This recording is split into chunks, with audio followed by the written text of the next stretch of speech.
Breaking news में बड़ी खबर आपको बता दें, यूपी में लगातार बुलडोजर एक्शन हो रहा है। एक तरफ जहां संभल में कल्की धाम के पास मस्जिद पर बुलडोजर चला, तो वहीं दूसरी तरफ बरेली में भी अवैध मस्जिदों को चिन्हित किया जाना है। तो क्या है ये पूरा मामला, बताएंगे आपको। मेरे साथ मौजूद है मेरे सहयोगी हर्ष जी। सर, सबसे पहले बात करें संभल की। संभल में बुलडोजर एक्शन हो गया है। देखिए, संभल की अगर बात करते हैं तो संभल में अवैध मस्जिदों पर बुलडोजर गरज रहा है। बड़ी खबर यह है कि अब बरेली में भी ऐसा हो सकता है। हालांकि संभल में आपने सही बात कही कि कल्की धाम के पास जो सरकारी जमीन पर अवैध मस्जिद बनी थी उस पर बुलडोजर चला है, और संभल में यह भी कहा जा रहा है कि तकरीबन 5 और मस्जिदें ऐसी हैं जिस पर बुलडोजर चलना है, क्योंकि अभी प्रशासन की तरफ से उन्हें चिन्हित किया जाना है, उसके बाद बुलडोजर गरजेगा। लेकिन इस वक्त जो सुर्खियों का विषय है वो बरेली है, क्योंकि बरेली की अगर बात करते हैं तो आपने देखा कि जो 26 तारीख को बरेली में हुआ वो नहीं होना चाहिए था। किस तरीके से मौलाना तौकीर रजा जो मुख्य साजिश करता है, पुलिस के मुताबिक एफआईआर में भी यही लिखा गया है, उसने किस तरीके से हिंसा भड़काने की कोशिश की है। और अब तौकीर के साथियों की संपत्ति की जिसने दंगा भड़काया था वहां पर हम देख रहे हैं कुर्कियां भी हो रही हैं संपत्ति की, और बुलडोजर भी चल रहा है।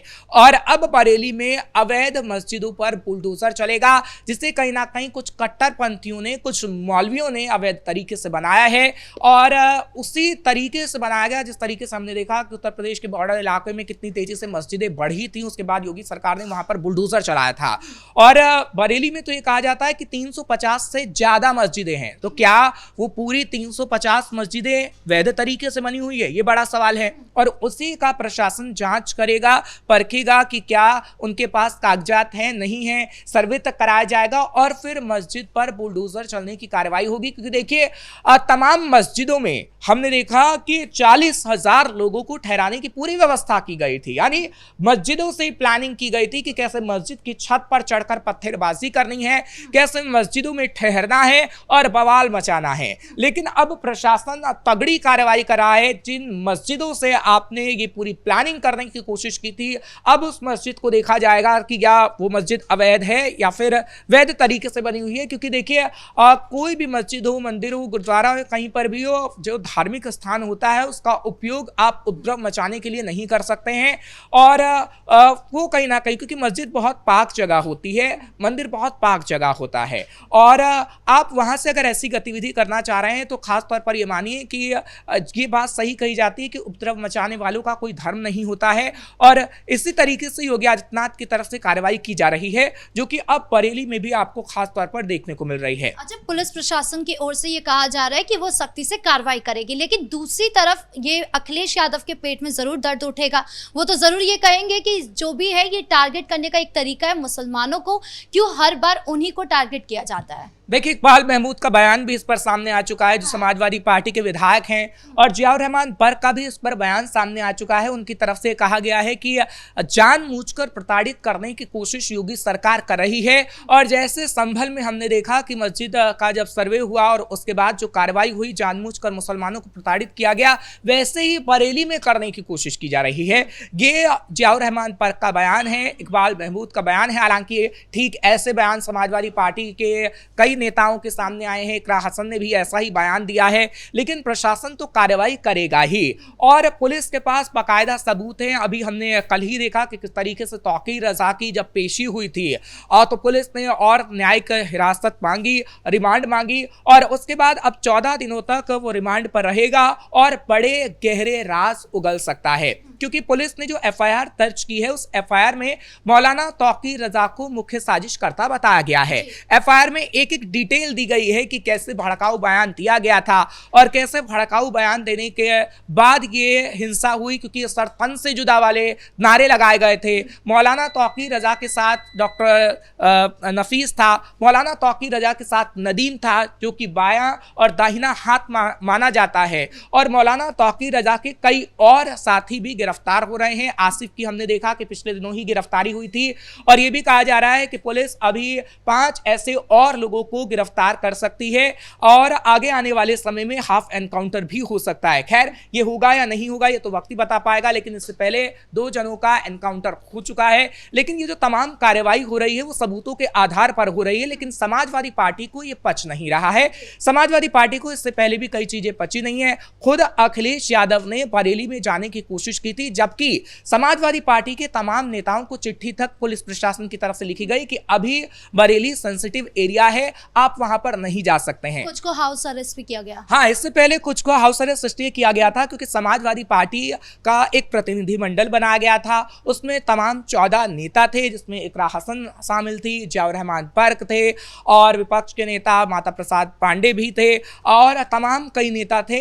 लेकिन उन्हें हाउस अरेस्ट कर लिया गया और उसके बाद जब अखिलेश यादव ने जाने की कोशिश की तो हमने देखा कि अखिलेश यादव को बरेली एयरपोर्ट से बाहर ही नहीं निकलने दिया। और अब एक बार फिर ये खबर आ रही है कि समाजवादी पार्टी के कई नेता वहां पर जा सकते हैं। खैर ऐसा होगा या नहीं, लेकिन इस वक्त हम कार्रवाई की बात कर रहे हैं कि संभल में जो कार्रवाई हो रही है, बरेली में जो कार्रवाई हो रही है, उस पर इतनी पॉलिटिक्स क्यों हो रही है? क्योंकि सबूतों के आधार पर यह कार्रवाई हो रही है। हालांकि समाजवादी पार्टी ये भी सवाल उठा रही है कि क्या आपको पहले नहीं पता लगा कि मस्जिदें अवैध थी, क्या आपको पहले नहीं पता लगा कि मकान अवैध थे? लेकिन जब उत्पाती उत्पात करता है तो कहीं ना कहीं चीजों को खंगाला जाता है। विपक्ष की ओर से ये भी आरोप लगाया जाता है कि जो भी नोटिस दिया जाता है, मतलब कोई नोटिस नहीं दिया जाता जब भी कोई बुलडोजर एक्शन होता है या फिर उनको कोई घर नहीं दिया जाता जिन गरीबों के आप बुलडोजर से घर गिरा रहे हैं या मस्जिद गिरा रहे हैं, इस तरीके की बातें भी कही जाती है। देखिए ऐसा नहीं है, जिनके घर तोड़े जा रहे हैं जो अवैध तरीके से हैं उन्हें बाकायदा नोटिस दिया गया है। चाहे वो 1 महीने का नोटिस होता है, चाहे फिर 15 दिन का नोटिस होता है, नोटिस चस्पा किया जाता है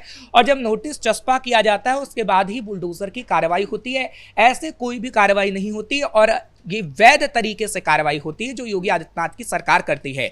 इससे पहले हमने वाराणसी के अंदर देखा था कि वाराणसी के अंदर पहले नोटिस चस्पा किए गए थे, उसके बाद लाल निशान तक लगाए गए थे और उसके बाद बाकायदा लाउड स्पीकर से अनाउंसमेंट की गई थी कि आप अपने मकानों को खाली कर दीजिए जो अवैध थे। हमने देखा था कि अगर कोई 32 गज की दुकान है तो उन्होंने 40 गज की बना ली और रोड पर वो दुकान कर ली है, रोड पर मकान बना लिए हैं। तो अनाउंसमेंट बाकायदा की गई क्योंकि कुछ घरों को जब नोटिस दिया गया, दुकानों को नोटिस दिया गया तो वो वहां से शिफ्ट नहीं हुए थे। संभल में भी सरकारी तालाब को लेकर इस तरीके का मामला सामने आया है। बिल्कुल, देखिए संभल हो, बहराइच हो या फिर बरेली हो या फिर वाराणसी हो, हमने देखा है कि ताबड़तोड़ एक्शन हुआ है। लेकिन समाजवादी पार्टी को ये एक्शन सही इसलिए नहीं लगेगा क्योंकि समाजवादी पार्टी की सरकार में शायद ऐसे एक्शन नहीं हुए हैं।